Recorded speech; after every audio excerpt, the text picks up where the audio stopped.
अस्सलाम वालेकुम। मेरा नाम है साद हुसैन और आप देख रहे हैं मैथ आर्ट एंड मोर। और आज है हमारा lecture number 5 of ninth class according to new syllabus. आज मज़ीद हमने एक्सरसाइज नंबर 1.1 के बाद कुछ टॉपिक्स कवर करने हैं, जिसमें से पहला टॉपिक है हमारा रेडिकल एक्सप्रेशंस और एक और टॉपिक आज हम कवर करेंगे जो कि है सर्ड्स एंड देयर एप्लीकेशंस। सो पहले टॉपिक की तरफ हम चलते हैं जो कि है radical expressions. So if n is a positive integer greater than 1, n हमारे पास अगर एक पॉजिटिव इंटीजर है greater than 1 and a is a real number, then any real number x such that x equal to nth root of a is called nth root of a। यानी कि late से अगर a उसने कहा है real number तो हम a equal to ले लेते हैं 5 और n को मैं इक्वल टू ले लेता हूँ 2। ठीक है, ये सिंबल जो मैंने अभी ड्रॉ किया है 5 के ऊपर, इसको बेसिकली हम कहते हैं रेडिकल। और 2 यानी उसने कहा था ना n is a positive integer, कोई भी इंटीजर इधर होना चाहिए। हम डेसिमल पॉइंट वाला यानी फ्रैक्शन वाला कोई नंबर नहीं ले सकते। इंटीजर्स के अंदर हमें पता है सारे होल नंबर ही होता है, ठीक है, नेगेटिव और पॉजिटिव दोनों। और लेकिन इस केस में हमने n लेना है इज अ पॉजिटिव इंटीजर और ग्रेटर देन हमारा होना चाहिए 1। ठीक है, 1 के इक्वल नहीं होना चाहिए। 1 के इक्वल क्यों नहीं होना चाहिए ये मैं आपको आगे बता दूंगा। और मैंने इधर 2 ले लिया तो ये बेसिकली होगा स्क्वायर रूट ऑफ 5। 2 को हम कहते हैं स्क्वायर और 1 उसको 3 को हम कहते हैं क्यूबिक रूट ऑफ या क्यूब रूट ऑफ। ठीक है, बाकी उससे अगला जो फोर्थ और फिफ्थ रूट उसके बनते हैं। तो जनरली अगर डेफिनेशन देखें तो उसने इधर बेसिकली हमें कह दिया ये चीज बनती है अगर a हमारे पास रियल नंबर है, उसका कोई भी रूट है जनरली, तो हम उसको कहते हैं nth root of a। Here ये जो सिंबल हमने ऊपर ये जो साइन लगाई थी इसको हम कहते हैं इज कॉल्ड अ रेडिकल।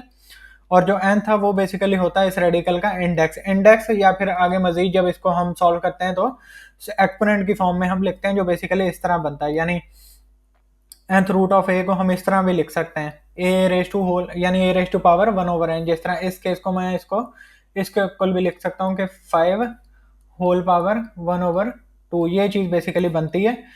यानी ये जो सिंबल है रेडिकल जो है ये हमें इस फॉर्म में भी बेसिकली एक्सपोनेंट की फॉर्म में इस तरह बता रहा होता है। ठीक है, so here the symbol is called radical and n is the index of the radical। Power कह लो, इंडेक्स कह लो या फिर एक्सपोनेंट बेसिकली जिसको हम बेस होती है हमारी, जिस तरह 5 इधर हमारे पास है बेस और इसकी जो पावर होती है उसको हम एक्सपोनेंट भी कहते हैं। तो आप तीनों में से कोई भी वर्ड चूज कर सकते हो। Real number under the radical, ठीक है, यानी इस रेडिकल के अंदर ये जो रियल नंबर है sign, real number under the radical sign, इस रेडिकल साइन के अंदर जो रियल नंबर है इज कॉल्ड रेडिकेंड। यानी 5 को हम कहेंगे रेडिकेंड। ठीक है, 5 को हम कहेंगे रेडिकेंड, इसको हम कहेंगे इंडेक्स यानी बेसिकली 2 या 3 कुछ भी हो इधर। और ये जो सिंबल है इसको हम कहते हैं रेडिकल। रेडिकल और 5 रेडिकेंड। ठीक है, तो इसको आपने ऑब्जेक्टिव पॉइंट ऑफ व्यू से इन तीनों चीजों को आपने बेसिकली याद रखना है। Are the examples of radical form, ये जो है आगे एग्जांपल जो है रेडिकल फॉर्म की, मैंने इधर 2 लिया था, आप कुछ भी इसकी यानी 3 भी हो सकता है 5 भी हो सकता है, कुछ भी हो। यानी इधर अगर लेट से कुछ भी हो 2 की जगह मैं इधर कर दूं 7 कर दूं तो वो इस फॉर्म में क्या बनेगा 1/7। ठीक है, बेसिकली उसकी पावर हो जाती है, उसकी एक्सपोनेंट हो जाती है 1/7। Are the examples of radical form. Exponent form उसकी जो है वो मैं ऑलरेडी आपको बता चुका हूँ। ठीक है, आगे है laws of radicals and indices. यानी कुछ आगे लॉज हैं या कुछ प्रॉपर्टीज हैं जो कि इस फॉर्म में यानी जब हमारे पास रेडिकल की फॉर्म में हो नंबर उसके ऊपर अप्लाई होती हैं, और कुछ प्रॉपर्टीज हैं जो कि लॉज ऑफ इंडिसेस हैं या फिर लॉज ऑफ एक्सपोनेंट हैं, यानी जब इस फॉर्म में हमारे पास नंबर हो उसके ऊपर अप्लाई होती हैं। ठीक है, तो दोनों तरह की प्रॉपर्टीज हैं, लॉज हैं, उनको हम देख लेते हैं। सो लॉज ऑफ रेडिकल में से पहला जो पार्ट है हमारे पास वो है ए बी हमारे पास प्रोडक्ट में है, और वो एक अगर उन दोनों के ऊपर प्रोडक्ट के ऊपर हमारे पास एक रेडिकल है, जिस तरह उसने इधर nth रेडिकल लिया हुआ है, तो हम उसको बेसिकली अलग-अलग करके यानी आपस में मल्टीप्लाई साइन ही रहेगी लेकिन अलग उसका जो रेडिकल है वो अलग-अलग भी हो जाता है। ठीक है, और ये मल्टीप्लिकेशन के केस में था। और अगर सिमिलरली ए और बी हमारे पास दोनों आपस में दो नंबर हैं, रियल नंबर हैं, डिवाइड हो रहे हैं, तो हम उसका जो रेडिकल है nth रेडिकल बेसिकली, या फिर जिस तरह हमारे पास स्क्वायर रूट होगा या क्यूब रूट होगा तो हम उसको ऊपर नीचे यानी ऊपर वाले का अलहदा हम लिख सकते हैं और नीचे वाले का अलहदा लिख सकते हैं। ठीक है, तो मैं इसको आपको एक एग्जांपल के साथ भी करवा देता हूँ। लेट से मेरे पास है a इक्वल टू 2 है और b इक्वल टू हम ले लेते हैं 3। ठीक है, उनका मैं ले लेता हूँ स्क्वायर रूट। ठीक है, अगर इस फॉर्म में है ना तो ये इक्वल टू हम इसको इस तरह भी लिख सकते हैं 2 का स्क्वायर रूट और मल्टीप्लाई बाय 3 का स्क्वायर रूट। ठीक है, ये मल्टीप्लिकेशन का केस आ गया। और अगर हमारे पास है 2/3 डिवाइड हो रहे हैं एक रेडिकल के अंदर, हम स्क्वायर रूट ही दोबारा ले लेते हैं, तो इसको हम इस तरह भी लिख सकते हैं square root of 2 divided by square root of 3। ठीक है, तो ये दो प्रॉपर्टीज थी पहली, लॉस थे पहले। उसके बाद है हमारे पास थर्ड हमें बेसिकली कहता है कि हमारा ए है रेडिकल के अंदर, लेकिन ए की भी एक पावर उसने ली हुई है m, ए की एक्सपोनेंट उसने बेसिकली ली है m, और होल का रेडिकल है, तो उसको हम इस तरह भी लिख सकते हैं कि ए का पहले रेडिकल या nth रेडिकल और फिर होल की पावर। ठीक है, इसको करने का तरीका किस तरह होगा, ये कुछ इस तरह होगा। लेट्स से 2 है, 2 का स्क्वायर है, और आगे हम उसका ले लेते हैं क्यूब रूट, यानी एक पावर मैंने 2 का स्क्वायर ले लिया और उसका होल का मैंने ले लिया क्यूबिक रूट। ठीक है, ये इस फॉर्म में आ गया, तो हम इसको इस तरह लिख सकते हैं। इसको सॉल्व करने का तरीका ये होगा कि यानी दूसरी फॉर्म में जाने से पहले इसको हमें थोड़ा सा सॉल्व करना पड़ेगा। मैं क्यूबिक रूट को बेसिकली इस तरह लिख सकता हूँ, ये जो अभी हमने ऊपर ये जो चीज़ हमने देखी थी, यानी जो nth पावर होती है उसको हम 1/n इधर लिख सकते हैं, तो मैंने बेसिकली 3 को 1/3 लिख लिया। उसके बाद ये जो 2 का स्क्वायर था ना, ये और ये बाहर वाली जो पावर है ये बेसिकली आपस में मल्टीप्लाई हो रही होती है। ठीक है, इसको आपने इस तरह नहीं कर देना कि आप इसको 2 स्क्वायर है और बाहर पावर है तो आप इसकी पावर लगा दो। ठीक है, यानी 2 की एक्सपोनेंट इस तरह नहीं ये आएगा। ये ब्रैकेट साइन बेसिकली ये हमें बताती है कि ये आपस में ये दो जो डिजिट हैं ये दोनों, यानी दोनों पावर जो है आपस में मल्टीप्लाई होंगी। ठीक है, पावर की पावर नहीं ये आती, सो यानी एक्सपोनेंट की एक्सपोनेंट नहीं आती, तो 2 ये हो जाएगा 2/3। ठीक है, तो इसको मैं इस तरह लिख सकता हूँ कि जिस तरह पहले वो लहदा थे, लेकिन इस बार मैं 1/3 अंदर लिख लेता हूँ और 2 होल स्क्वायर जो है वो बाहर ले लेता हूँ, क्योंकि मल्टीप्लाई होने पर हमारे पास यही फॉर्म बनेगी ना, यानी 2 को जब अंदर मल्टीप्लाई करूंगा बेसिकली मैंने उसको इस तरह सेट करके लिख लिया, तो ये हम इसका इस तरह क्यूब रूट बना देंगे 2 का और होल का स्क्वायर। ठीक है, तो ये इस तरह था 2 का स्क्वायर और ये वाली फॉर्म बन गई। बेसिकली हम पावर को बाहर भी मल्टीप्लाई कर सकते हैं, किस तरह कर सकते हैं वो ये तरीकाकार है।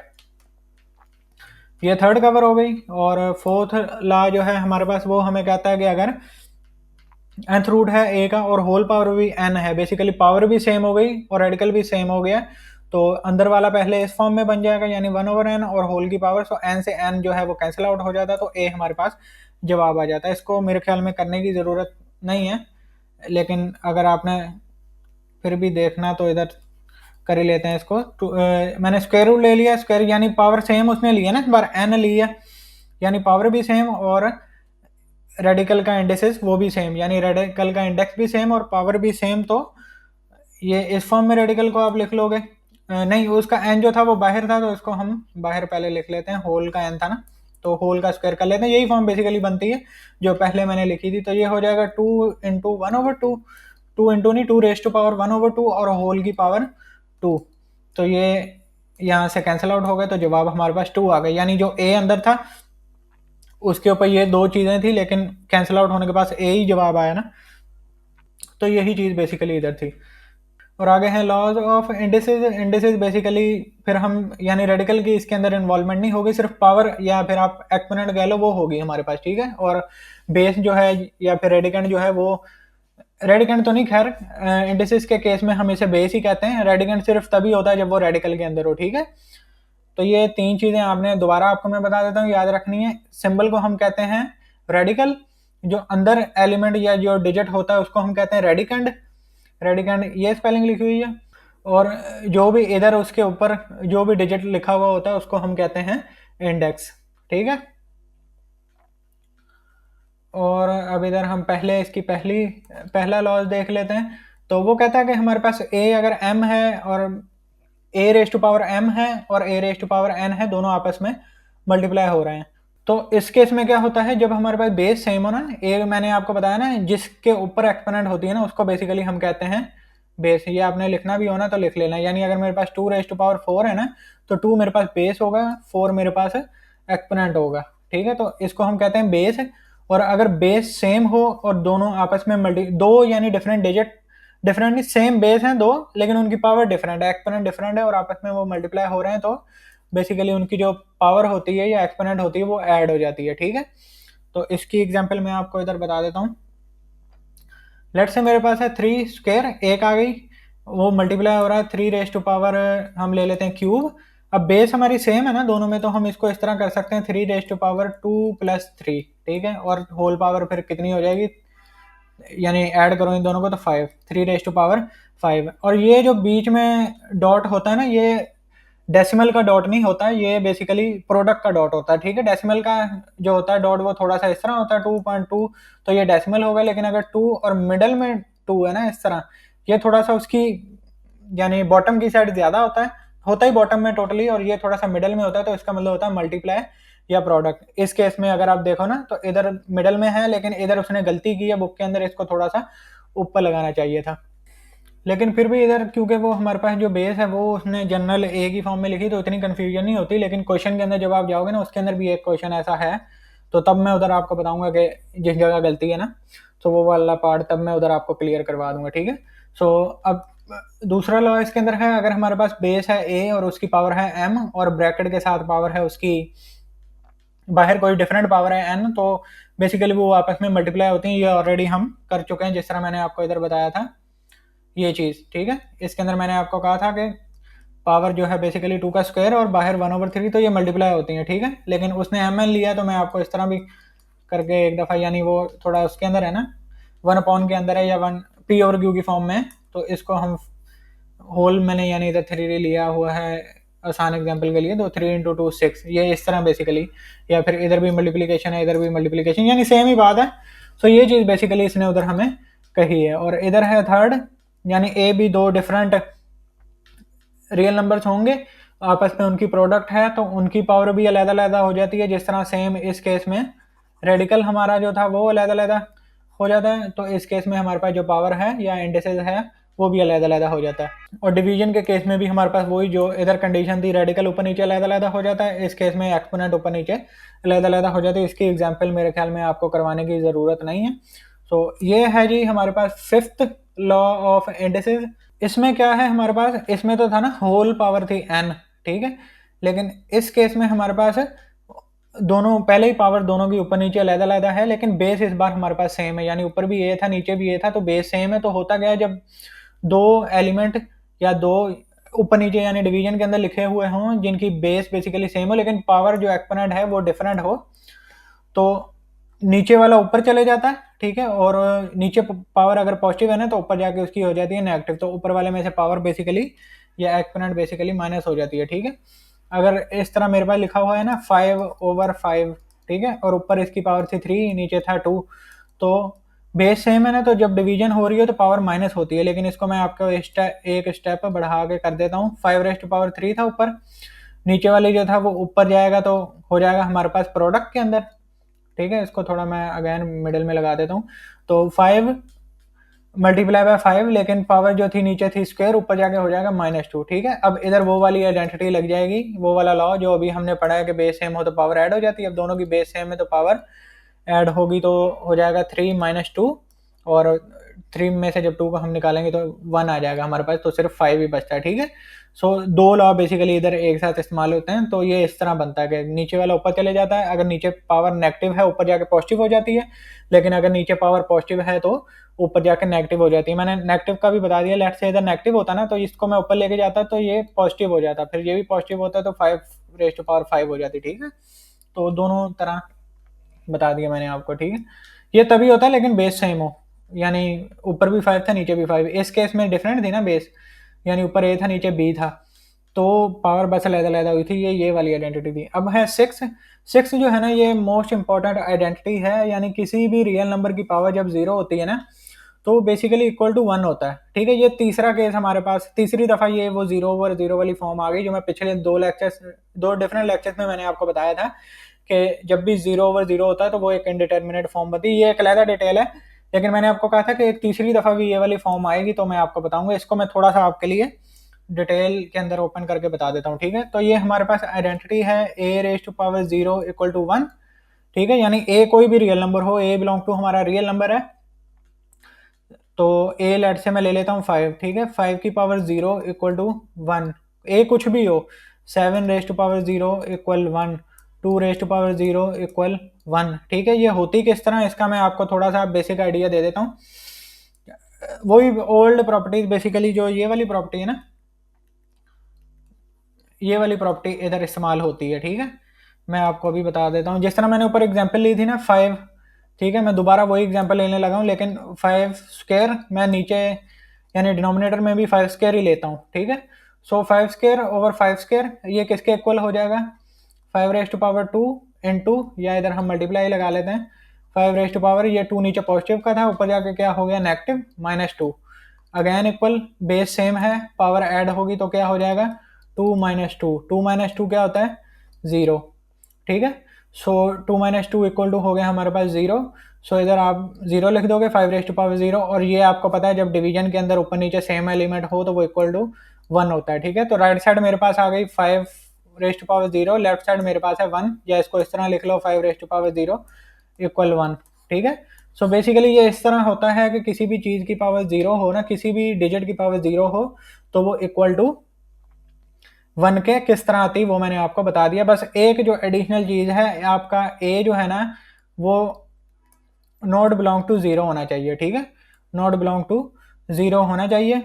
नॉट बिलोंग टू का ये साइन होता है, साइन अगर आपने देखने हो तो बुक के एंड में दिए हुए हैं, उनकी ज़रा थोड़ी सी डिटेल उसके अंदर, यानी उसने नाम बेसिकली आगे लिखे हैं, पढ़ने हो तो पढ़ लेना। सो ए नॉट इक्वल टू 0 होना चाहिए, क्योंकि 0 डिवाइडेड बाय 0 जो है वो इक्वल टू 1 के नहीं होता है, ठीक है। इसलिए उसकी 0⁻0 जो है वो भी इक्वल टू, मैं इस साइड पे लिख देता हूँ 1 के नहीं होती, ठीक है। ये दो तो जो है इक्वल होते हैं, यानी 0 ऊपर लेके जाओगे तो आप लिख सकते हो उसको इक्वल टू ना 0, क्योंकि 0 की पावर कुछ भी हो तो कोई फर्क नहीं पड़ता, लेकिन अगर आप करना ही है तो आप ऊपर ले जाके उसको इस फॉर्म को इसके इक्वल तो लिख सकते हो, लेकिन ये दोनों 1 के इक्वल नहीं होती हैं, इसलिए ये एडिशनल चीज़ आपको मैं बता रहा हूँ, ये सेकेंड ईयर का काम है। तो अगर नहीं है आपने देखनी हो तो यहाँ से वीडियो स्किप कर सकते हो, बस मैं आपको थोड़ा सा आइडिया देना चाह रहा था कि a⁻0 जो है इक्वल टू 1 है, तो ये किस तरह इक्वल 1 है। ये टीचर्स जो हैं आपको करवाते हैं तो तब आप उनसे पूछते नहीं हो, क्योंकि आप अक्सर ये चीज़ पहली दफ़ा पढ़ रहे होते हो, सो पूछा करो लाजमी ना। तो अच्छा, ये चीज़ अगर इसकी मजीद किसी ने डिटेल पढ़नी तो इसके ऊपर भी एक आर्टिकल था, मैंने सेकंड ईयर के जब क्वेश्चन पढ़ा रहा था ना तब लिखा था, तो उसका लिंक डिस्क्रिप्शन के ऊपर मैं ना ऊपर ही उसको मेंशन कर दूंगा, तो अगर किसी ने डिटेल के साथ पढ़ना है तो उसको देख लेना। तो बेसिकली 0⁻0 के ऊपर ही वो लिखा है कि आखिर ये होती किसके इक्वल है ना, ये एक इनडिटर्मिनेट फॉर्म बनती है। सो कोर्स का हिस्सा नहीं है आपका, बस मैंने आपको थोड़ा सा आसान करके इसके बारे में बता दिया, ठीक है। आगे है हमारे पास एग्जाम्पल नंबर 7, 3 उसने हमें पार्ट्स उसके दिए हुए हैं। सिंप्लीफाई दी फॉलोइंग 1, 2 एंड 3, काफ़ी आसान है इनके अंदर, बस हमने लॉज ऑफ इंडिसेस और लॉज ऑफ रेडिकल दोनों एक साथ ही जिस जिस जगह जो जो यूज़ होगा हम करते जाएंगे। So first part is 4th root of 16 into x⁴ into y⁴ 8, ठीक है। तो जब हम क्वेश्चन करेंगे ना तो आपको ये प्रॉपर्टीज आगे उसके साथ लिखने की ज़रूरत नहीं है, ठीक है, ये बस उसने आपको बताने के लिए, यानी कौन कौन से इस्तेमाल होते जाएंगे, जो जो मतलब इस्तेमाल होती जाएंगी ना वो हम स्टेप वाइज करेंगे हर काम को ना, तो ये बताने के लिए उसने सिर्फ इधर लिखा है। थर्ड एग्जाम्पल के अंदर उसने भी नहीं लिखा, तो आपने कंफ्यूज नहीं होना, ठीक है। तो सबसे पहले ये रेडिकल की फॉर्म को हमें पता है, जो भी इधर चीज़ है ना, जो भी इधर डिजिट है, जो भी इसका इंडेक्स है, उसको हम लिख लेंगे 1 की सूरत में ना, यानी 1 के डिनोमिनेटर में उसको हम लिख देंगे, ठीक है। इधर हमेशा जो है वो एक इंटीजर ही होगा, यानी एक होल नंबर होगा। ये अभी हमने डेफिनेशन के अंदर देखा ना कि n जो है वो इज अ पॉजिटिव इंटीजर ही होगा, एक पॉजिटिव होगा, दूसरा, अच्छा इसका मैंने आपको कहा था कि वो ग्रेटर देन 1 क्यों होगा, वो इसलिए होगा, अब आपको थोड़ी सी इसका आइडिया हो गया ना, कि अगर 1 होगा ना, 1 और अंदर आप ले लो 2, ठीक है, तो ये इक्वल टू मैं किसके लिखूंगा 2 1/1, ठीक है, तो 1/1 तो 2 के इक्वल ही होता है, तो इसका मतलब ये चीज़ जो है वो 2 के इक्वल ही आ गई ना। सो इसलिए 1 नहीं लेना, अगर रेडिकल के अंदर डिस्कस करेंगे तो हमें लाजमी होगा कि हम स्क्वायर, मिनिमम स्क्वायर होना चाहिए, यानी 2 होना चाहिए, 1 से बड़ा होना चाहिए, ठीक है, 1 से अगला होल नंबर 2 ही बनता है इंटीजर्स के अंदर ना। सो ये चीज़, और पॉजिटिव होना चाहिए, नेगेटिव भी नहीं होना चाहिए, नेगेटिव अगर होगा तो ये डिवीजन के अंदर चला जाता है, यानी रेडिकल के ऊपर वैसे पॉजिटिव ही आती है, नेगेटिव आती भी नहीं है। सो पहले हमने उसको इस फॉर्म में लिख लिया, ठीक है। इसके अंदर कौन सी ये वाली प्रॉपर्टी इस्तेमाल हुई, इसके अंदर दरमियान में इक्वल आना था, इक्वल प्रिंटिंग के अंदर इसके अंदर बढ़ गया है, तो बुक के अंदर मेरे ख्याल में ठीक है, हाँ, तो इसकी टेंशन लेने की आपको ज़रूरत नहीं है। तो ये वाली प्रॉपर्टी इस्तेमाल हो गई। उसके बाद हमने पावर जो है पहले होल के ऊपर थी, अब इंडिविजुअली हर एक के ऊपर हमने अलहदा लगा देनी है, ठीक है। तो इस तरह हमने तीनों के ऊपर अलहदा कर दी, तो ये वाली प्रॉपर्टी इस्तेमाल हुई, यानी ए बी होल के ऊपर थी, तो ए के ऊपर अलहदा कर दी हमने, बी के ऊपर अलहदा कर दी, इस केस में हमारे पास सी भी है तो सी के ऊपर लेट से हमने अलहदा कर दी, जितने भी होंगे सबके ऊपर अलग-अलग। अब आपने देखना है डिवीजन के अंदर क्या था, यानी इधर 4 था ना, तो डिवीजन के अंदर 4 आया, तो इसका मतलब 16 हमने देखना है कि 16 को हम किस तरह, किस नंबर की पावर को हम फोर्थ बनाएंगे तो हमारे पास 16 होगा। ठीक है, ये आसान सा तरीका है। आपने सिंपल 16 इधर रखना है और उसका एलसीएम ले लेना है। ठीक है, सो 2 इंटू 8 हमारे पास होता है 16, 2 इंटू 4 हमारे पास होता है 8, और 2 इंटू 2 हमारे पास होता है 4। ठीक है, और 2 इंटू 1 हमारे पास होता है 2, तो यानी 16 मेरे पास आ गया 2 इंटू 2 इंटू 2 इंटू 2। सो ये हमें पता है, यानी 1 2 3 4 दफ़ा टोटल 2 है, तो हम इसको लिख सकते हैं 2 रेज टू पावर 4। बेसिकली 1 थी इधर भी, 1 थी इधर भी 1, तो यानी वो यही वाला फार्मूला हमने लगा के जो अभी ऊपर इंडेक्सेस के अंदर हमने पढ़ा है ये चीज़। ठीक है, बेस सेम थी तो पावर ऐड हो जाती है, तो बेस सेम थी उधर पावर ऐड हो गई थी, 2 रेज टू पावर 4 आ जाता है, तो हमने उसको इस तरह लिख लिया ताकि हम उसको कैंसिल आउट कर सकें, क्योंकि सेम न्यूमरेटर और डिनोमिनेटर में होगा तो ही कैंसिल होगा ना। सो इधर तो 4 ही था ऑलरेडी, तो 4/4 कैंसिल आउट हो गया। इधर 4 इंटू 1 हो गया हमारे पास 4, और 4 इंटू 2 हमारे पास हो गया 8, तो वाई स्क्वायर आ गया। ठीक है, तो 2x/y², इससे ज़्यादा हम इसको सिंपल नहीं कर सकते। तो यहाँ पार्ट 1 हमारा खत्म होता है। नेक्स्ट है हमारे पास cubic root of 27 into x raise to power 6 into y raise to power 9 into z raise to power यानी जी क्यूब। तो इसको पहले हम इस फॉर्म में लिख लेते हैं 1/3 की फॉर्म में, और 27 हमें पता है 3 के टेबल में आता है, तो हम इसको 27 का एलसीएम चलो मैं आपके लिए ले देता हूँ। इधर 3 इंटू 9 होता है 27, 3 इंटू 3 होता है 9, और 3 इंटू 3 होता है हमारे पास 3 इंटू 1 होता है हमारे पास 3, तो ये इस तरह बेसिकली बनता है। तो हमारे पास 27 जो है वो हो जाएगा इक्वल 3 इंटू 3 इंटू 3 का। ठीक है, और 3 रेज टू ये हो गया टोटल, यानी बेस सेम थी तो पावर ऐड करो तो हमारे पास 3 रेज टू पावर 3। ठीक है, तो ये बेसिकली 27 को उसने इस तरह, पहले तो वो सबके ऊपर इंडिविजुअली अलग-अलग कर देना है आपने, उसके बाद 3 का क्यूब इक्वल टू 27 के होता है, तो ये लिख दिया, ये फिर आगे जाके कैंसिल आउट हो जाएगी। ठीक है, स्टेप में यहाँ से मैं मिटा देता हूँ, बाकी ये बस उसने पावर के लैदा किया, यही सिंप्लीफाई हम कर सकते थे। ये cancel out, 3 one 3, 3 into 2 6, 3 one 3, 3 into 3 9, और 3 वन 3, 3 वन 3, यानी 3 इंटू 3 वो 3/3 कैंसिल आउट हो गया। सो ये हमारे पास फाइनल आंसर है 3 into x square into y cube into z. यहाँ हमारा पार्ट 2 भी कंप्लीट होता है। सो नेक्स्ट इज पार्ट 3 जो कि है 64 रेज टू पावर -4/3। ठीक है, जब भी आपके पास नेगेटिव पावर आ जाए ना किसी नंबर की, तो बेसिकली उसका मतलब ये होता है कि आप पहले उसको पॉजिटिव करोगे। वो करने का तरीका क्या है, आपने उसको 1 के डिनोमिनेटर में लिख देना। ठीक है, ये इसी तरह है ना, डिनोमिनेटर में था जिस तरह मैंने आपको एग्जाम्पल के अंदर भी बताया था, ऊपर जाएगा तो पावर नेगेटिव हो जाएगी, 1 के साथ मल्टीप्लाई होगा तो यही चीज़ बन जाएगी। तो ये इसको अब वो तो हम नीचे से ऊपर लेकर गए थे तो नेगेटिव की थी, ये आई आपके पास नेगेटिव का गया तो आपने इसको डिनोमिनेटर में ले जाना है, तो ये आपके पास पॉजिटिव हो जाएगा। सो अब 64 है, तो 64 हमने पावर बनानी है कि वो कैंसिल आउट हो जाएगा, यानी ऐसा नंबर हमने चूज करना है जिसकी पावर 3 आए, यानी उसका क्यूब आए, तो इस 3 के साथ हम कैंसिल आउट कर सकें। तो हम जो है 64 को एलसीएम ले लेते हैं। ठीक है, ताकि आपको पता लग जाए कि 4 बेसिकली किस तरह है।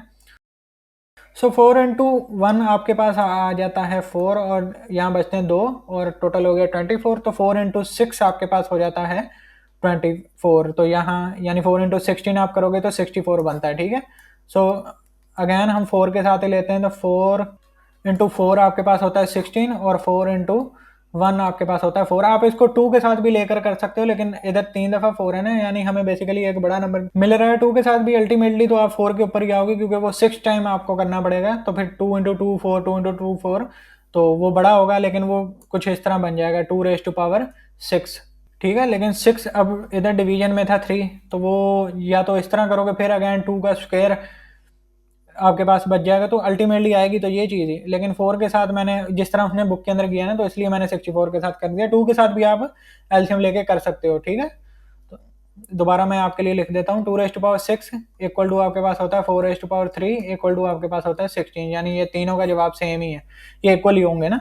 सो 4 रेज टू पावर 3 हमने लिया, 3 से 3 कैंसिल आउट हो गया, 4 रेज टू पावर 4 हमारे पास जवाब में आया, जो कि होता है इक्वल टू 256। ठीक है, यानी 64 को मजीद आप 4 के साथ मल्टीप्लाई करोगे, तो ये 64 तो था 4 रेज टू पावर 3 के ना, तो इसको मजीद आप 4 के साथ मल्टीप्लाई करोगे तो आपके पास जवाब आएगा 256। इसको कैलकुलेटर से करके देख लेना, इससे ज़्यादा मजीद इसकी सिंप्लीफिकेशन हो नहीं सकती।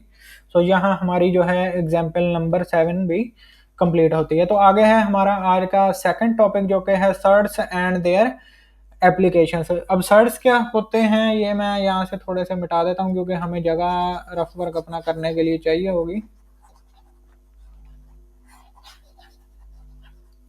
ठीक है। So an irrational radical with rational radicand is called a surd, ठीक है। पहले मैं आपको एक एग्जांपल देके बता देता हूँ। यानी मेरे पास एक रैशनल रेडिकेंड है, रेडिकेंड हमें पता है जो कि रेडिकल के अंदर नंबर होता है, वो होता है, यानी वो सर्ड की डेफिनेशन के अंदर वो कह रहा है कि हमारे पास एक रैशनल रेडिकेंड होना चाहिए। ये रेडिकेंड है और ये रैशनल भी है। 5 एक रैशनल नंबर है ना, यानी इसको हम पी ओवर क्यू की फॉर्म में लिख सकते हैं 5/1, ठीक है। सो ये हमारे पास एक रैशनल नंबर है और इसका रेडिकेंड, यानी मैं स्क्वायर रूट भी ले लूँ ना अगर इधर, तो इसका रेडिकेंड जो है वो इक्वल टू इसके ही आएगा, ठीक है। इसको मजीद हम सॉल्व करेंगे तो ये बेसिकली डेसिमल के अंदर जाएगा और एक नॉन टर्मिनेटिंग और नॉन रेकरिंग डेसिमल नंबर हमारे पास बनेगा जो कि हमारे पास होता है इर्रेशनल नंबर, ठीक है। ये एक इर्रेशनल नंबर है, यानी अगर आप कहोगे इसको भी तो पी ओवर क्यू की फॉर्म में लिख सकते हैं, लेकिन हमारा ये जो टोटली पी है ना, ये नॉट बिलोंग टू होगा इंटीजर, यानी रैशनल नंबर के अंदर हमें पता है पी ओवर क्यू और पी और क्यू स्पेसिफिकली हमारे बिलोंग करने चाहिए इंटीजर्स के अंदर से, तो ये बेसिकली इंटीजर के अंदर से बिलोंग नहीं करता, जिसकी वजह से ये जो नंबर है हमारे पास ये है एक इर्रेशनल नंबर। और ये रेडिकल अप्लाई होने के बाद हमें ये एक इर्रेशनल नंबर दे रहा है, ठीक है। इर्रेशनल नंबर ये हमें रेडिकल अप्लाई होने के बाद देता है, लेकिन जब मैंने 5 इसके अंदर एंटर किया था वो था हमारा रैशनल। तो ये डेफिनेशन बेसिकली वो हमें बताती है कि रैशनल आपका रेडिकेंड होना चाहिए, रेडिकेंड रैशनल था, लेकिन जो फाइनल आंसर है आपका, ठीक है, रेडिकल के अंदर 5 पुट करने के बाद वो आपके पास इर्रेशनल है, तो ये चीज जो होगी इसको हम कहेंगे सर्ड, ठीक है। यानी अगर इसका जवाब रैशनल आ जाता ना तो ये सर्ड की डेफिनेशन में फिर नहीं आता। तो ये मैंने आपको सिंप्लीफाई कर दिया, एग्जाम्पल आप देख लो अगर अभी भी क्लियर नहीं हुआ। For example if we take the nth root of any rational number, यानी अगर हम किसी भी रैशनल नंबर ए जनरल उसने ले लिया, उसका हम nth रूट लेते हैं तो वो होता है सर्ड। स्क्वायर रूट ऑफ 5, यानी स्क्वायर रूट, ये भी स्क्वायर रूट ही बेसिकली होता है, इधर लिखने की जरूरत नहीं होती, ठीक है। यानी लिखना हो तो लिख भी लो, कोई इशू नहीं होता, लेकिन अगर ना भी लिखो ना, यानी अगर इधर कुछ नहीं लिखा हुआ रेडिकल के ऊपर तो बेसिकली उसका इंडेक्स 2 ही कंसीडर किया जाता है। अगर 3 1 तो होगा नहीं, जिस तरह मैंने आपको बताया, 3 होगा तो लिखना पड़ेगा, 4 होगा तो लिखना पड़ेगा। जिस तरह 1 है ना, कहीं भी आपके पास एक डिजिट लिखा हुआ है, लेट्स से रेजर किधर गया, लेट्स से 1, ठीक है। सो इसका साथ कुछ नहीं है तो इसका मतलब ये एक पॉजिटिव नंबर है। तो इसी तरह अगर इसके साथ कुछ नहीं तो इसका मतलब ये एक स्क्वायर रूट है, यानी सेकंड इसकी बेसिकली 2 बेसिकली इसकी उसका इंडेक्स होता है। सो square root of 5 is a third because the square root of 5 does not give a whole number, ठीक है। यानी ये हमें एक होल नंबर नहीं देता। होल नंबर कहने का मकसद उसका बेसिकली ये है, जब होल नंबर आ जाएगा तो वो एक रैशनल नंबर हो जाएगा ना, ठीक है। तो वो हमें एक रैशनल नंबर नहीं देता, यानी एक कंप्लीट नंबर नहीं देता, वो हमें बेसिकली डेसिमल की फॉर्म में नंबर देता है, ठीक है। But square root of 9 is not a surd, ठीक है। ये क्यों सर्ड नहीं है, क्योंकि स्क्वायर रूट ऑफ 9 को हम इस तरह लिख सकते हैं ना, अभी हमने किया 9 को हम बेसिकली 3 की उसमें लिख सकते हैं, 3 की पावर में लिख सकते हैं ना, यानी 3 स्क्वायर इक्वल टू 9 होता है। और ये ऊपर आपका स्क्वायर रूट आ गया तो 3 का स्क्वायर होल पावर 1/2, ये कैंसिल आउट हो गई तो इक्वल टू आ गया 3, ठीक है। तो ये एक रैशनल नंबर था जिसका रेडिकेंड जो है हमारे पास वो एक रैशनल ही नंबर आ गया, ठीक है। रैशनल नंबर का रेडिकेंड हमारे पास रैशनल आ गया, तो ये सर्ड की डेफिनेशन में नहीं आता। अगर इसकी जगह हमारे पास होता ना 9 की जगह मैं 8 ले लूँ, ठीक है, तो इसका कभी भी जो फाइनल आंसर जो रेडिकल के साथ जो फाइनल आंसर इसका आएगा ना वो एक रैशनल नंबर नहीं आएगा। इसका मेरे ख्याल में बनता है 2 इंटू स्क्वायर रूट ऑफ 2 और ये हमारा एक इर्रेशनल नंबर है। तो यहाँ से उम्मीद है आपको अब क्लियर हो गया होगा। But square root of 9 is not a surd because it simplifies to a whole number, यानी उसकी पावर से वो कैंसिल आउट हो गए, वो एक होल नंबर आ जाता है। And our result is not an irrational number. Final result यानी एक रैशनल नंबर के रेडिकल का हमारे पास फाइनल रिजल्ट एक इर्रेशनल नंबर आना चाहिए, फिर हम उसको कहेंगे कि ये एक सर्ड है, ठीक है। देयरफॉर द रेडिकल, ये उसकी डेफिनेशन उसने लिखी इज रैशनल, ठीक है। और ये आगे उसने मजीद 3 एग्जाम्पल लिखी हुई हैं आर सर्ड्स, बट ये 2 एग्जाम्पल जो हैं आर नॉट सर्ड, यानी पाई का स्क्वायर रूट और ऑयलर कांस्टेंट यानी कि ई का स्क्वायर रूट। क्यों? क्योंकि ये भी डेफिनेशन को वायोलेट कर रहे हैं। किस तरह? अब ये जो पाई है ना, ये खुद एक इरेशनल नंबर है। सिमिलरली ई भी एक इरेशनल नंबर है, ये ऑलरेडी हम पढ़ चुके हैं। दोनों नॉन टर्मिनेटिंग और non recurring number decimal numbers बनते हैं, तो ये दोनों हैं इरेशनल नंबर, ठीक है। तो ये इरेशनल नंबर का रेडिकल है और ये फाइनल आंसर भी इरेशनल ही देगा, ठीक है। यानी ये खुद भी एक इरेशनल नंबर है, इरेशनल है, यानी वो सेकंड वाला पार्ट तो इसके अंदर आ रहा है कि इरेशनल रेडिकल होना चाहिए, लेकिन फर्स्ट नहीं आ रहा, जो कि उसने कहा था कि हमें रेडिकेंड जो है वो भी हमारा जो है वो रैशनल होना चाहिए, क्योंकि पाई इटसेल्फ एक इरेशनल नंबर है। सो यहाँ पे डेफिनेशन वायोलेट होती है, ठीक है। सो इसलिए ये भी सर्ड नहीं होगा। और जो हमारे पास ई का स्क्वायर रूट है आर नॉट सर्ड, वो भी सर्ड नहीं होगा, क्योंकि ई भी हमारे पास इरेशनल नंबर है। रेडिकेंड बेसिकली हमारे पास रैशनल होना चाहिए, ठीक है। रेडिकेंड ही जब इरेशनल आ गया तो वो डेफिनेशन इधर भी हमारी जो है वो अप्लाई नहीं होती। और ये एक इधर इसने हमें इंपॉर्टेंट पॉइंट इधर हमें बताया है, जो कि है every surd is an irrational number but every irrational number is not a surd, ठीक है। अब ये जो है, ये जिस तरह अभी हमने देखा कि पाई खुद एक इरेशनल है, जबकि रेडिकेंड उसने कहा है कि रैशनल होना चाहिए, तो ये एक सर्ड नहीं है, ठीक है। लेकिन ये इटसेल्फ जो है वो इरेशनल नंबर है। इधर बेसिकली इसने हमें क्या कहा है कि जिस तरह हमने ऊपर एग्जांपल ली थी ना, स्क्वायर रूट ऑफ 5 मेरे पास जवाब आया था, ये एक इरेशनल नंबर था, ठीक है। ये एक था हमारे पास इरेशनल नंबर। अब ये जो पाई का स्क्वायर रूट है, ये भी हमारे पास एक इरेशनल नंबर है, यानी इसको भी हम पी ओवर क्यू की फॉर्म में तो चलो लिख सकते हैं, लेकिन जो हमारे पास ये वाला जो पी बनेगा, ये नॉट बिलोंग टू हमारा होगा इंटीजर, तो ये भी एक इरेशनल नंबर है, ठीक है। इरेशनल नंबर, बट ओ को मैं एक दफ़ा ठीक ही कर देता हूँ इधर, इरेशनल नंबर कुछ बेहतर है। अच्छा, ये भी एक इरेशनल नंबर है और ये भी एक इरेशनल नंबर है, ठीक है। सो इधर बेसिकली उसने हमें इस बॉक्स के अंदर उसने हमें क्या बताया कि हर इरेशनल नंबर सर्ड नहीं होगा, ठीक है, लेकिन हर सर्ड एक इरेशनल नंबर ही होगा, ठीक है। जिस तरह अब ये जो एग्जांपल थी, ये डेफिनेशन को सेटिस्फाई कर रहा था ना, क्योंकि इसके अंदर रेडिकेंड हमारा रैशनल था और फाइनल आंसर उसका इरेशनल आया है। लेकिन इसके अंदर रेडिकल ही हमारा इरेशनल था, तो फाइनल ऑब्वियसली फिर इरेशनल ही आना था। तो ये एक इरेशनल नंबर है, लेकिन ये सर्ड नहीं है। So every irrational number is not a surd, but every surd is an irrational number. ये उसने इधर हमें बताया, every surd is an irrational number but every irrational number is not a surd, ठीक है। तो इसको आपने ऑब्जेक्टिव और एमसीक्यूज पॉइंट ऑफ व्यू से भी इसको जहन में रखना है अपने, ठीक है। The different types of surds are as follow, यानी अब सर्ड्स की भी कुछ टाइप्स होती हैं जो कि आगे उसने हमें बताई हुई हैं, जिसमें से पहली है a surd that contains a single term is called a monomial. यानी आपके पास अगर क्वेश्चन के अंदर इस तरह का सर्ड आ जाता है, ठीक है, यानी सिर्फ एक ही टर्म आती है जिसके अंदर सिंगल टर्म जिसके अंदर आती है, वो हमारे पास होता है मोनोमियल। और सिमिलरली जिसके अंदर दो टर्म्स आएंगी, इस तरह एडिशन के अंदर हो या सब्ट्रैक्शन के अंदर हो, उसको हम कहते हैं बायनोमियल सर्ड, ठीक है।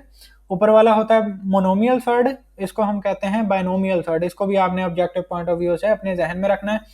और अगर आपके पास एक बायनोमियल सर्ड इस तरह है, और यानी बीच में दरमियान में साइन उनके एडिशन है, एक के दरमियान नेगेटिव है, are called conjugate surds of each other, तो वो एक दूसरे के कॉन्जुगेट होते हैं, ठीक है। ये यानी आगे हम इसकी जो टर्म है कॉन्जुगेट, ये बार बार हम रैशनलाइज जितनी दफ़ा भी करेंगे तो हम इसको इस्तेमाल करेंगे। ये बेसिकली उसको सिंप्लीफाई करने के लिए होते हैं। जब भी आप कॉन्जुगेट सर्ड्स की प्रोडक्ट लोगे ना, तो आपके पास एक रैशनल नंबर आता है। ये चीज़ उसने बेसिकली इधर हमें बताई है, product of two conjugate surds is a rational number. Basically वो आसान हो जाता है हमारे लिए ना क्वेश्चन डिनोमिनेटर के अंदर, तो ये आगे हम पढ़ेंगे, तो ये जो जो अभी मैंने आपको कहा ये क्लियर हो जाएगा। सो अगला टॉपिक है हमारे पास, बेसिकली एग्जाम्पल ही हमारे पास है rationalization of denominator.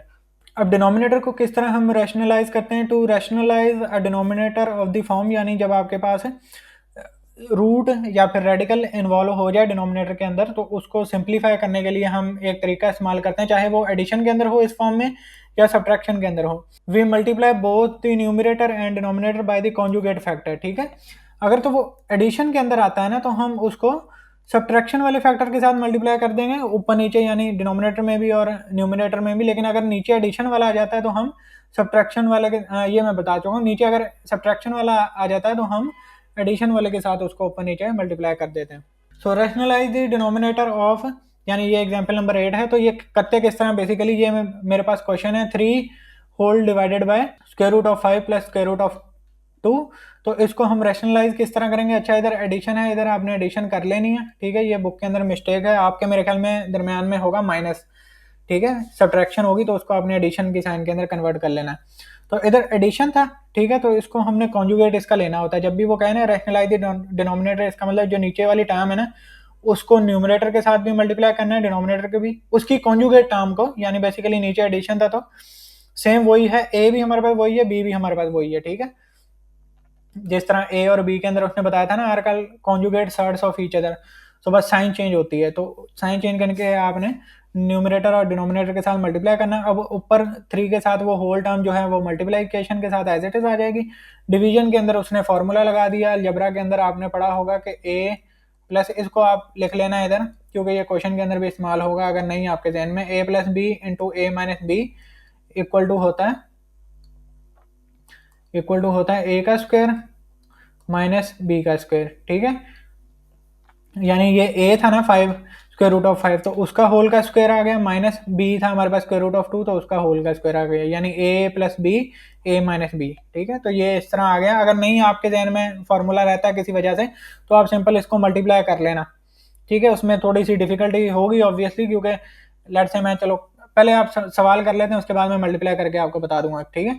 So 3 into ऊपर वाली टर्म एज इट इज आ गई। अब स्क्वायर रूट के साथ ये कैंसिल, क्योंकि आपको अभी मैंने बताया जब इधर कुछ नहीं होता तो हमारे पास स्क्वायर होता है, और उसको इक्वल टू लिखने का तरीका क्या होता है, यानी ये बेसिकली 5 और इसका होल का स्क्वायर है ना, तो ये इक्वल टू होगा 5 की पहले तो पावर आ जाएगी 1/2, यानी ये जो स्क्वायर रूट की पावर है, स्क्वायर रूट का इंडेक्स जो है, फिर होल पावर 2, ये कैंसिल आउट इक्वल टू 5 के आ जाएगा, ठीक है। तो ये इस तरह बेसिकली इधर 5 आया, और फिर 2 का भी ऑब्वियसली स्क्वायर कैंसिल आउट तो -2 आ गया। सो 5 - 2 होता है 3, ये चीज़ आ गई। 3 इंटू 3 और ऊपर, यानी इसलिए हमने 3 को अंदर मल्टीप्लाई नहीं किया, क्योंकि वो नीचे कैंसिल हो जाना था ना एंड में आके। सो उसने सिंपल ही रखा ऊपर। हम भी जब क्वेश्चन करेंगे तो 1-2 होंगे जिसको हम नहीं मल्टीप्लाई करेंगे अंदर, ठीक है। सो ये वाली टर्म बेसिकली हमारे पास आ जाती है। फाइनल जवाब हमारा ये आ जाता है, ठीक है। तो अब मैं आपको ये मल्टीप्लाई करके दिखा देता हूँ। ये मैं सिर्फ इसलिए मल्टीप्लाई कर रहा हूँ क्योंकि इधर एक आधी प्रॉपर्टी इस्तेमाल होगी, तो आपको आइडिया हो जाएगा, ठीक है। तो पहले हम इसको इधर लिख लेते हैं 5 प्लस, यानी जिसने छोड़ना है सवाल वो आगे स्किप करके आगे चले जाओ। मैं बस उनके लिए बता रहा हूँ जिनको खुदा ना खासा फॉर्मूला याद नहीं रहता है। वैसे अगर नहीं याद रहता ये तो फिर यानी आपको लाजमी याद करना चाहिए। सो पहले जो ये टर्म है ना, ये इन दोनों के साथ मल्टीप्लाई होगी। तो 5 के साथ जब 5 मल्टीप्लाई होगा, तो लेट से मैं इसको इस तरह पर, चलो स्टेप बढ़ा के कर देता हूँ। 5 के साथ मल्टीप्लाई 5, उसके बाद ये एडिशन है, ठीक है। लेकिन जब 5 2 के साथ, इसके साथ स्क्वायर रूट ऑफ 2 के साथ मल्टीप्लाई होगा, तो ये पॉजिटिव का था, ये नेगेटिव का था, ठीक है। तो नेगेटिव आएगा इस बार। ये आ गया 5 इंटू 2। अब हम नीचे लिख लेंगे पॉजिटिव और नेगेटिव, यानी स्क्वायर रूट ऑफ 2 और स्क्वायर रूट ऑफ 5 के साथ मल्टीप्लाई होगा, तो इस बार पॉजिटिव का आएगा क्योंकि ये भी पॉजिटिव का है। सो चलो 5 को ही पहले लिख लो, मर्जी है वो मल्टीप्लाई हो रहे हैं, जो मर्जी पहले लिखो। उसके बाद ये नेगेटिव और ये पॉजिटिव, तो नेगेटिव हो गया, और square root of 2 into square root of 2। तो ये नेगेटिव की ये पॉजिटिव की कैंसिल आउट हो गई। मजीद इसको सिंप्लीफाई करने की ज़रूरत नहीं इसके अंदर होती। अब 5 है ना, तो बेस सेम है, और चलो बेस सेम को मैं बाद में बता देता हूँ। पहले हम स्क्वायर रूट को इस तरह लिख लेते हैं 1/2, फिर इसका भी आ गया पावर 1/2, ठीक है। अब वो कैंसिल आउट हो गया था, 2 raise to power 1/2, again 2 raise to power 1 whole power कर लेते हैं, पहले ब्रैकेट लगा लेते हैं 1/2। अब बेस सेम में पावर ऐड हो गई, तो इसको इधर कर देते हैं, इधर ही कर लेते हैं। 1/2 है जमा 1/2, इसका एलसीएम किस तरह लेते हैं, डिवीजन में 2 आ गया ऊपर दोनों की, क्योंकि इधर डिनोमिनेटर सेम था, तो 1 + 1 2, या कैंसिल आउट होकर इक्वल टू 5 ही आएगा, ठीक है। सो 5 इसका भी सेम है, तो कैंसिल आउट होकर 2 ही बचेगा सिर्फ हमारे पास, यानी 1/2 की आप दोनों बेस सेम है ना, पावर ऐड करोगे तो 1 ही आएगा, हाफ हाफ है ना, दोनों ऐड करोगे तो 1, 5 - 2 = 3। तो फाइनल आंसर इसका भी आपके पास है उसकी तरह ऑब्वियसली 3 ही आएगा, जिस तरह इधर 3 आया था ना। तो ये चीज़ है, इस तरह करना हो तो इस तरह कर लेना। तो इसको मैं थोड़ा सा यहाँ से रेज कर देता हूँ ताकि हमारे लिए मज़ीद जगह बच जाए, ठीक है। सो नेक्स्ट क्वेश्चन अगेन हमारे पास है 3/√5 minus square root of 5 minus square root of 3, ठीक है। सो इसको कॉन्जुगेट हम इसी की कॉन्जुगेट टर्म के साथ इसको मल्टीप्लाई कर देंगे। सो ऊपर नीचे, क्यों ऊपर नीचे अब दोनों इसलिए भी करना होता है ना क्योंकि ये इक्वल टू इसके तभी बनेगा ना। लेट्स से अगर मैं सिर्फ डिनोमिनेटर के साथ मल्टीप्लाई कर दूंगा तो वो इक्वल तो नहीं रहेगा ना, वो तो नॉट इक्वल हो जाएगा। यानी कहने का मकसद ये है कि ये ऊपर नीचे इसलिए मल्टीप्लाई करते हैं क्योंकि ये कैंसिल आउट होता है ना, तो फिर यही टर्म बनती है बेसिकली। इसलिए दोनों दोनों के साथ करना होता है, और करना इसलिए होता है कि हमारा डिनोमिनेटर जो है वो थोड़ा सा उसके अंदर रैशनल फॉर्म के अंदर आ जाए, ठीक है। अच्छा हाँ, रैशनल का मैंने आपको बताना था, ये बॉक्स के अंदर जो उसने लिखा था। अब इधर हमने सॉल्व किया था ना, जब कॉन्जुगेट किया था तो फाइनल आंसर डिनोमिनेटर के अंदर हमारे पास 3 आया था, ठीक है। तो 3 एक रैशनल नंबर है, 3 एक रैशनल नंबर है। इधर आप देखो तो कितना वो कॉम्प्लिकेट सा था, square root of 5 plus square root of 2, लेकिन जब कॉन्जुगेट के साथ हम मल्टीप्लाई करते हैं तो हमारे पास हमेशा एक रैशनल नंबर आता है। ये चीज बेसिकली उसने हमें बताई थी, the product of two conjugate surds is a rational number, ठीक है। तो आई होप ये भी आपको अब इधर क्लियर हो गया होगा। इधर कुछ नहीं, बस वो मल्टीप्लाई किया, उसके बाद ये ए माइनस बी था, ए प्लस बी था, ये माइनस था, तो इस बार इधर हमने कॉन्जुगेट साइन चेंज करनी होती है। इधर नेगेटिव हो तो इधर पॉजिटिव, यानी उसका कॉन्जुगेट साइन चेंज करके ही बनता है ना। अगर इधर पॉजिटिव था ऊपर वाले क्वेश्चन में तो हमने नेगेटिव के साथ मल्टीप्लाई किया था ऊपर नीचे। तो इधर डायरेक्ट उसने फॉर्मूला लगा दिया, ए माइनस बी ए प्लस बी, चाहे कोई भी पहले हो तो वो फर्क नहीं पड़ता। तो ए का स्क्वायर माइनस बी का स्क्वायर, तो ये स्क्वायर रूट कैंसिल आउट, ये square root cancel out, 5 minus 3, इस बार हमारे पास 2 आ गया। तो ये कैंसिल आउट नहीं होता, इसकी सिंप्लीफिकेशन फॉर्म जो है वो यही बनती है, ठीक है। ये कैंसिल कुंसल नहीं होते मजीद। सो यहाँ पर हमारी जो है एग्जाम्पल नंबर 8 भी कंप्लीट होती है, और यहाँ पर हमारा लेक्चर नंबर 5 भी कंप्लीट होता है, ठीक है। अगले लेक्चर में मैं फिर एक्सरसाइज नंबर 1.2 जो है वो कंप्लीट एक लेक्चर में लगा दूंगा, क्योंकि अभी लेक्चर की तो वैसे लेंथ छोटी होगी, लेकिन ठीक है, उसका जो ओवरव्यू का है वो अलग ही होना चाहिए। उसकी एक्सरसाइज की कुछ स्टूडेंट्स ने सिर्फ एक्सरसाइज ही देखनी होती है, तो वो फिर उसका वीडियो अलग हो जाएगा, ठीक है। सो फिर अपना ख्याल रखो, मिलते हैं अगली वीडियो में, तब तक के लिए अस्सलाम वालेकुम।